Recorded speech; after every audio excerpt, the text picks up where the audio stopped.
for a man that I really recognize by his music and his talent, it is absolutely amazing to really tap into who he really was as a person and being able to dive into his personal and professional challenges. And that's Luther Vandross. So nonetheless, let's jump into the review of the new documentary, Luther, Never Too Much.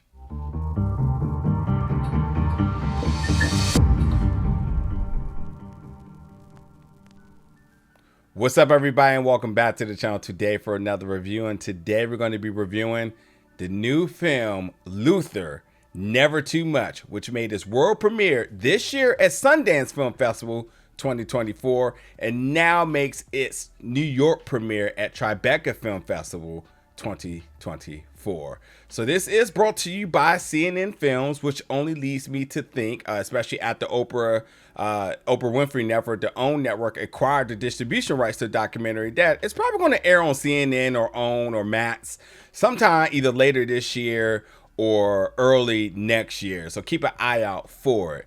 But this is one of the final projects that I checked out this year at Tribeca, and rightfully so. It was absolutely the right note to end my Tribeca coverage on, because Luther Vandross, man, what can I say? And this is probably going to be an emotional review here, because Luther was my mom's favorite artist. So I knew a lot of his music.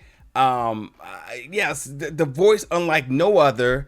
And it was just that. It was an artist that, like, you know, it was a go-to person to play music. It was a person that I knew would make my mother happy, and a voice that if you heard it, you knew exactly who it was. And yes, there was some pop culture, and specifically in the black culture, you know, jokes attached to him, which I just want to quickly address. That, you know, the whole joke of if you like big Luther or small Luther, and like at times, you know, it was funny to talk about which Luther you preferred, but like this documentary makes that joke just so silly. And like, he was a good sport, because throughout his career he was a sort of a punching bag for comedians, you know, and he made the best of them. I mean, he took opportunities like that and capitalized off of it, and just only drew the attention back to himself in a positive way. So like a genius of sorts, you know. But nonetheless, this documentary does explore, you know, his personal and professional challenges, and without a doubt, not only to me stamps him as being one of the greatest vocalists of all time, but listen, I'm saying this right now on the record, he is the cover artist king.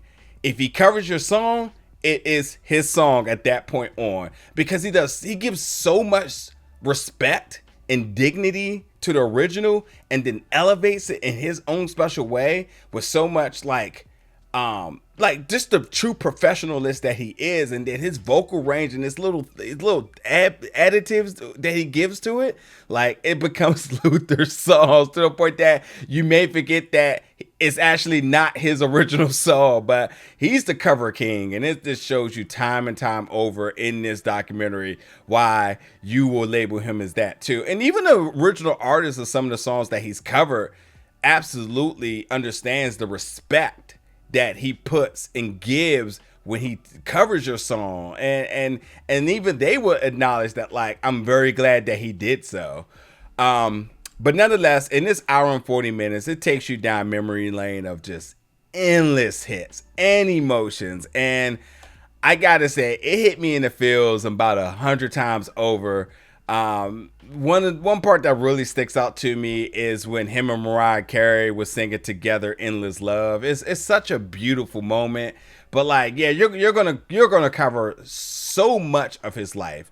And with that, because it is a documentary, you are going to have testimonies and interviews from key folks of his lifetime, including Fonzi Thornton and Robin Clark, who are two of his longtime friends who knew him for a very, very long time. But yeah, you're going to have so many more, including celebrities, family members, and so on. But with that, you learn so much about Luther, and including like his love for the Supremes, how he always operated like a boss, like his early recruitment days in terms of getting people involved in music, and how he went to their house in order to tell their parents that they needed to be involved.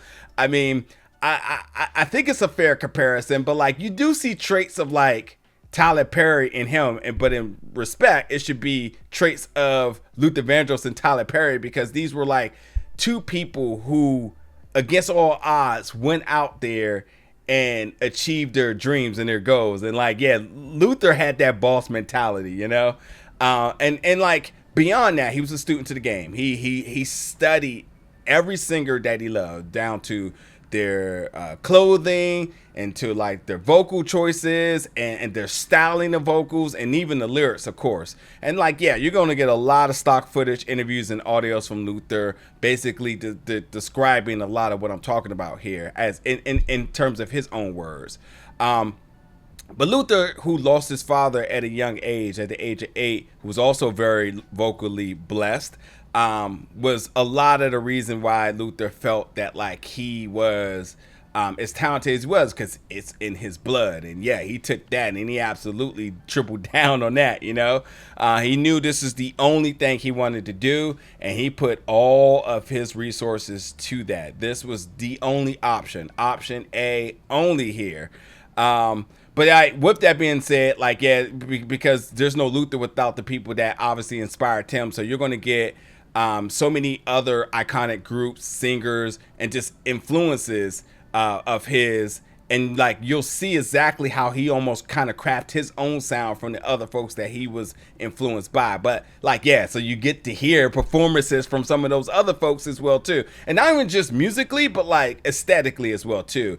Like the clothing decisions and so on. So like, it by all means was a good display of like the Black experience and understanding how that really crafted who he is.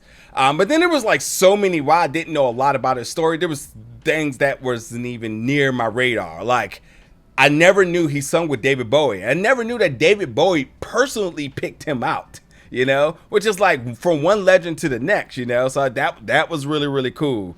He spent a lot of time with Oprah. Oprah, obviously a legend in her own and really coming into her own during some of his early in his career. But like, my hot take is I actually think Oprah had the hots for him like the entire time. Oprah also holds his last interview, so that's like a very, very special thing. Whether I'm true or not about her, romantic desire to him, possibly, but like they at bare minimum they're friends, and being able to hold his last interview to the fans with Oprah is like, I mean, that kind of gives you the chills, you know. Luther proclaims himself to be the first real singer out of the disco period. I don't think anybody would argue that, but understanding like he took influence from all these different eras, and he took that. Then he like dove into jingles, which you know some of his famous jingles and whatnot, and like all these different little like compartments of music is how he all collectively brought them together to be who he is. Like, he's by all means was like way ahead of his time in terms of like his ingenuity and understanding of how like music works. And then, it just keeps getting better and better and better. He was a backup singer for Roberta Flack, and who's a legend in her own. But she basically fired him because she says, like, you're getting too comfortable sitting on a stool. You need to go out there and like do your own thing, which ultimately was that very, very last bit of motivation till he went out there and he made his first album, which that's just the first of all of his albums that he consecutively had platinum albums, 11 in a row, 40 million records sold worldwide. I mean, come on now. Oh, did I mention some of the Grammys he's won? Yeah. How about that too? But yeah, listen, Luther, and while I know my mom had a chance to experience this concert, Luther, a very important part of this documentary was how he wanted to ensure that his concerts was worth your ticket prices. So he gave you the whole ordeal. And that means like, he wanted to make sure the design, the set, the costumes, everything all came together. He was the man behind that, So he made sure every particular of his presentation he had his hands on to ensure that it was to his standard, to the point that he even designed his own outfits and his team, So a lot with this, like, Talked about that. Also talked about how racism hindered his career. How he was only really played towards and within black programming, which he wanted to be a pop artist. He wanted to have a #1 record. You know, he wanted to be treated fairly, but you know, because of this, these were the challenges that he had endured. And obviously, winning the Grammy was a very bold was a very bold statement to himself and to the world that he wanted to win one. He did it, you know. But I think, like I said, over and over and over, you're gonna hear times how like Luther had an ego like Tyler Perry, and that's good because these are what, like, you know, these are two men essentially that no matter what, they defied the odds. But there was so many barriers or obstacles in order to achieve their goals, but they just continue to bust those doors down to get to where they needed to go. So you have to have a little ego. You have to have some type of motivation juice in order to get you through those hard challenges when the world is against you, you know? So with that, listen, the documentary is very positive and joyful, but the last 30 minutes is really does get heavy. And there's so many different things that some I knew about, some I didn't know about. Like, I remember the whole period where they thought he died and he didn't die, because of course my mom is, you know, very upset, and you know, media played their part in terms of his death. That wasn't really his death. He had a car accident where he lost a friend, and you know, happened to overcome that.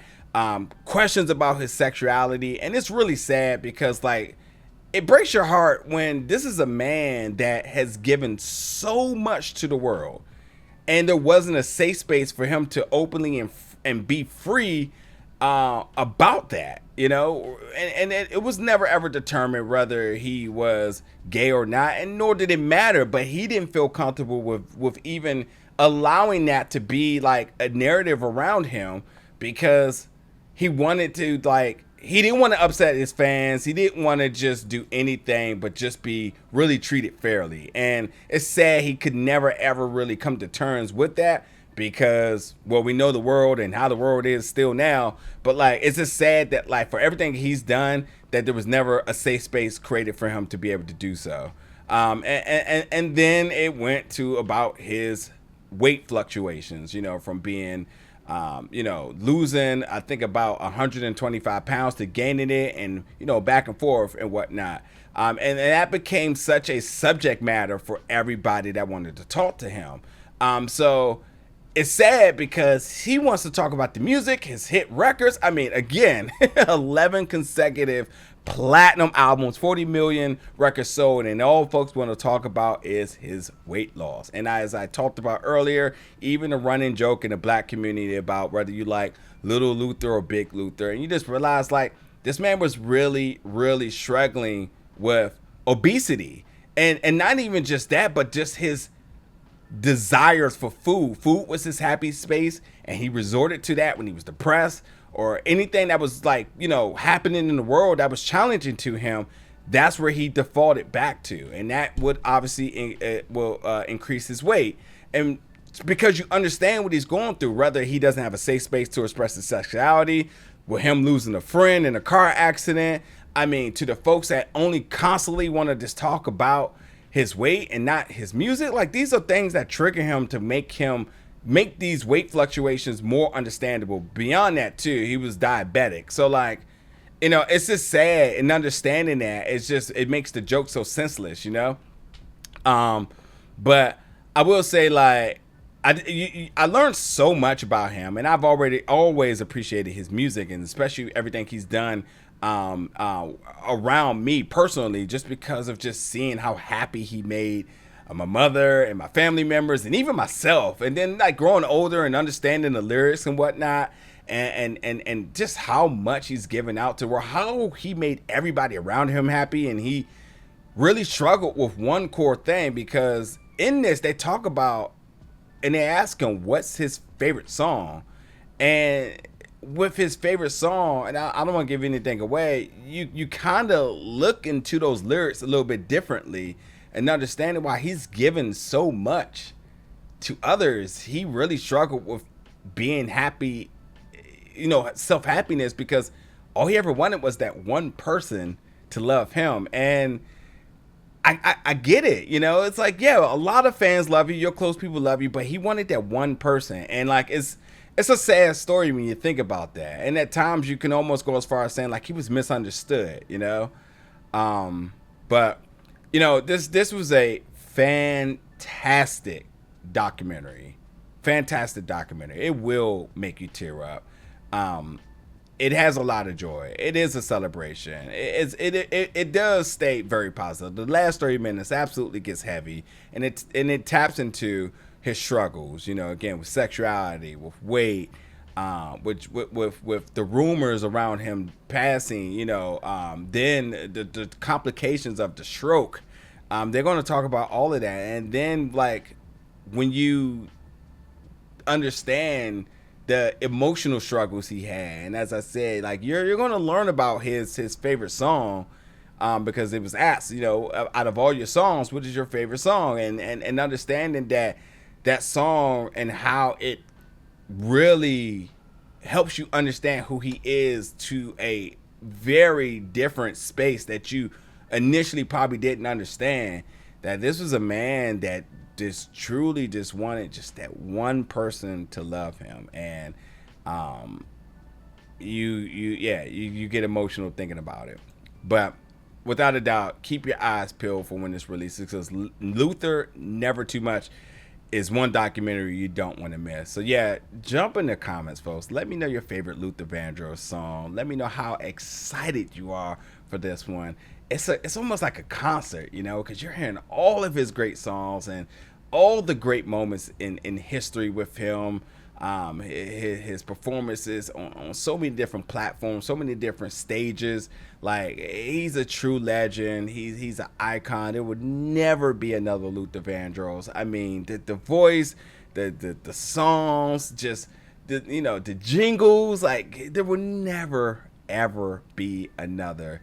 And with that, I'm thankful that Don Porter, who gives this in-depth look, was able to put something together along with the team, to really open up the world to this legend. And that goes way beyond the music, just the person he is, and how there'll never be another to ever grace this earth. But yeah, jump in the comments, folks. Let me know your excitement for this one. And as always, stay tuned for more reviews very soon.